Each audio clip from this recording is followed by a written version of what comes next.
Greetings, friends. Today, let's do an unconventional style of video review.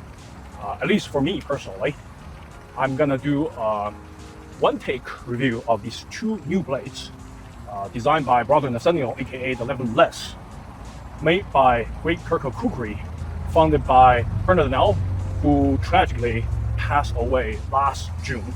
So I intend to release this video on his first anniversary to honor the master smith. And let's take a look at his business, who is now taken over by his wife. And now these are the new two blades sent to me by Brother Nathaniel.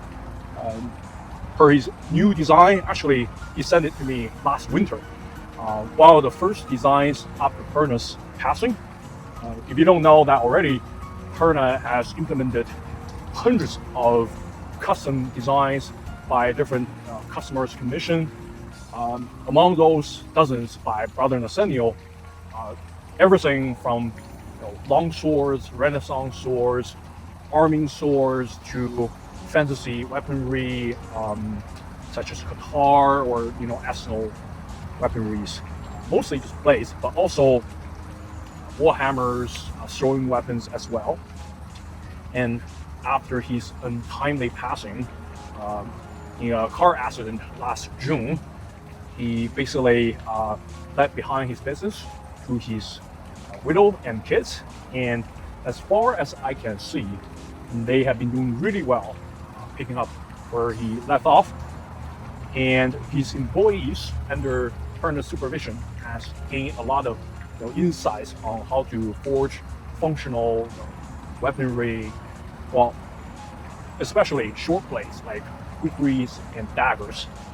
So we're gonna look at this kukri, but also this dagger with two clip points on each side of the edge. So let's first take a look at this new kukri, fighting style one, by Great Gurkha Khukuris. Now, Brother Nathaniel designed many khukuris, including one that I reviewed last summer, essentially a modern tactical take of traditionally made khukuris. Has very broad blades that has the stereotypical swelling near the ideal cutting portion, but has a great degree of distal taper. Very thin edge, very refined edge bevel, therefore it has excellent performance, right? When you do relevant tests like the meat test, right? I cut pork shoulder, basically cut it in half, which is the most amount of damage I was able to do on a pork shoulder under fabric protection, among all weapons, like long swords, great swords, falchions.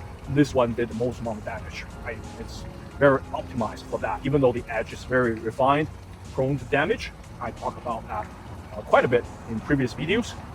This kukri, however, is not aimed at ideal cutting performance, even though it's still a beastly cutter. If you can just observe, this is a relatively medium to long blade, right? Over 12 inches in blade length from the guard to the tip. Of course, it's recurve, canted forward, so there's a little bit more material than 12-inch long blade. And you can see it doesn't really feature the stereotypical, pronounced swelling of the profile on the upper portion of the blade, as most kukuris do.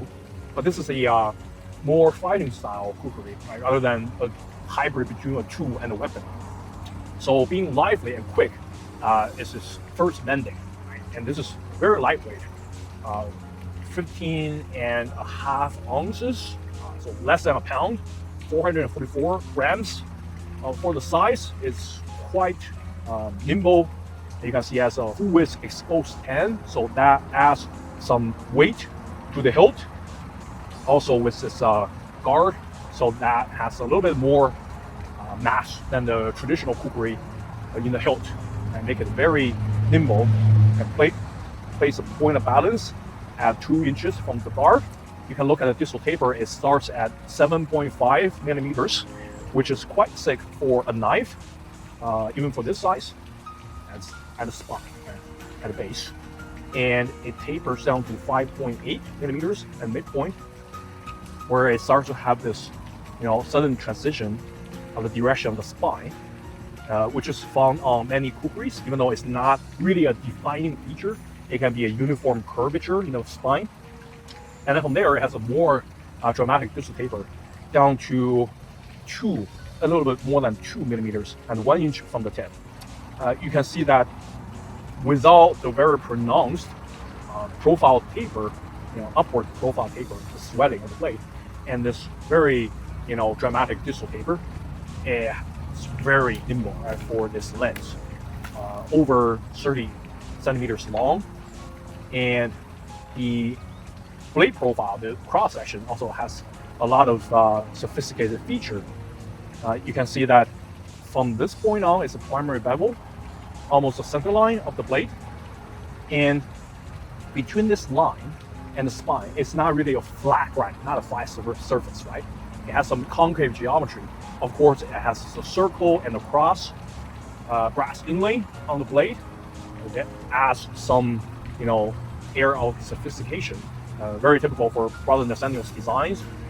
And the screws blackened under the spine, right? So they look great, and also stay true to many, highly decorated, traditionally made khukuris.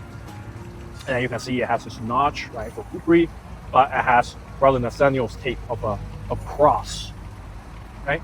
And the tip, because of the not so pronounced profile taper, has a relatively acute tip geometry. So pretty ideal for thrusting. I should also mention that this guard is a one piece forged together with the blade and the tan. So it's not welded on. Basically just a hand stop, right? So to enhance the push of the thrust, right? If you notice, kukuris have a recurve, right? Forward curve. So when you thrust forward, you don't have to exactly align your forearm with the direction of the spine, right, or the tip, like a straight blade. You have to do that, right? Otherwise, your point alignment will be off like this, right? You have to align to have very effective thrusting. Whereas kukri, because it's canted forward, you can push at an angle, especially put your thumb on the back of the grip. You don't use a conventional hammer grip, use a handshake grip, and aid the thrust with your thumb on the back of the grip. And this is very effective.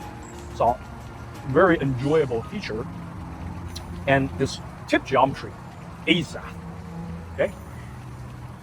Like I said, having more steel in the hilt, the scar, and the full width hand make it a little bit, balance between cut and thrust, and not just a hacker, right? Because of the forward recurve, kukuris are always going to be a very fearsome chopper, right? Because you don't have to, rotate your wrist so much in order for this to bite into the target, right? You can just chop in, right? As a side effect, they are not as effective as a draw cut, right? When you use a, back curved sword, like a katana or Indian tall one, you cut into the target, but as you draw it out, there will be a slashing motion because it's naturally curved backwards. Whereas the kukri will just bite into the target, just sink in. So very fearsome chopping capacity, but it doesn't really draw out that easily, because if you want to draw out, obviously you have to draw in this end, and it tends to get stuck in there. But just the raw damage, of course, very deep point. And because the ease of acceleration on this one, you can see that it's going to generate a lot of velocity for the damage. And you can see it has micarta slab for grip and offers a lot of traction. And friction is perfect for retention. Also has this very iconic grip shape, which is going to retain your hold onto the blade. When you rotate it, your pinky can hook onto this back of the grip, right? Essentially like a pommel. So very optimized for chopping.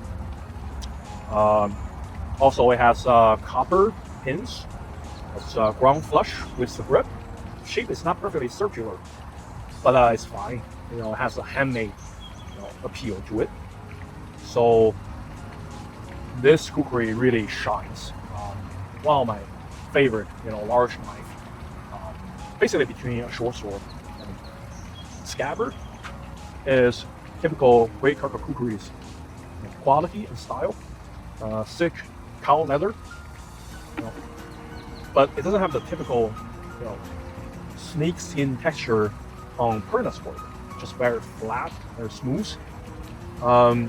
It's dyed red. Also has this brass bell hook, a rose, or rather than Nathaniel's design. Very, typical for piece aesthetics.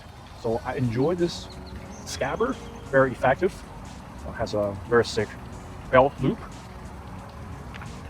Retains perfect. Okay, doesn't really fall out, but draw is very smooth. Just excellent. So this is like 10 out of 10. Means that the Purna now can smile on his family from heaven or the afterlife, right?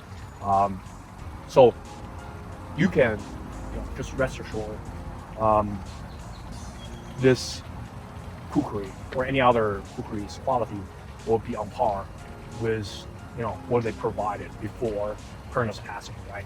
There's not going to be a downgrade in terms of quality. What about the other one?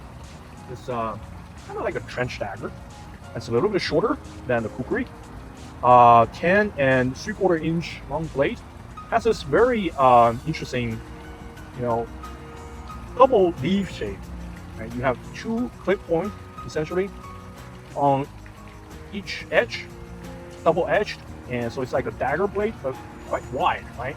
So rather than Nathaniel design a short sword that's 20 inches long, and Vic and John of She Sword Review reviewed that sword with me. It's just one of our favorites, right? It has a Legacies lens blade, but it's very unique and iconic fantasy shaped blade, and a good tip as well. It really cuts with perfect ease, handles like a dream.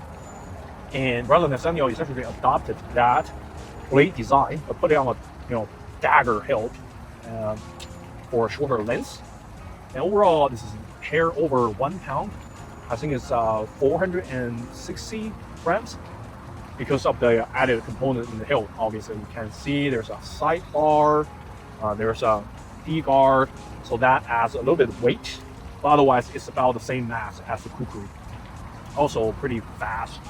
And it has a more pronounced distal taper than the Kukri. It starts out at 7.2 millimeters at the base, tapers down to 5 between these 2 clip points, the midpoint of the blade, and then they tapers down to 3.5 millimeters near the tip. So the taper is more pronounced in the lower half, but it retains more of the thickness on the upper portion because you want it to remain rigid or a dramatically tapered down width, right? So it can retain some strength, but also optimize the rigidity for thrusting. One problem I have with this blade is that it has a guard that's not really one piece with the blade. It's like installed onto 10 the blade, and you can see there's a sidebar welded onto the side of the D-guard. So it offers a lot of side protection, right? If you imagine the scabbard being a blade, if it chops towards here, you see these 2 bars together, they offer a lot of protection against straight objects, right? There's a very little chance this will chop into my hand unless it's a tip cut, right? This can bypass the guard at certain angles, right? Not always, but it offers very good protection. However, I think this grip is too short. It's 4 inches long.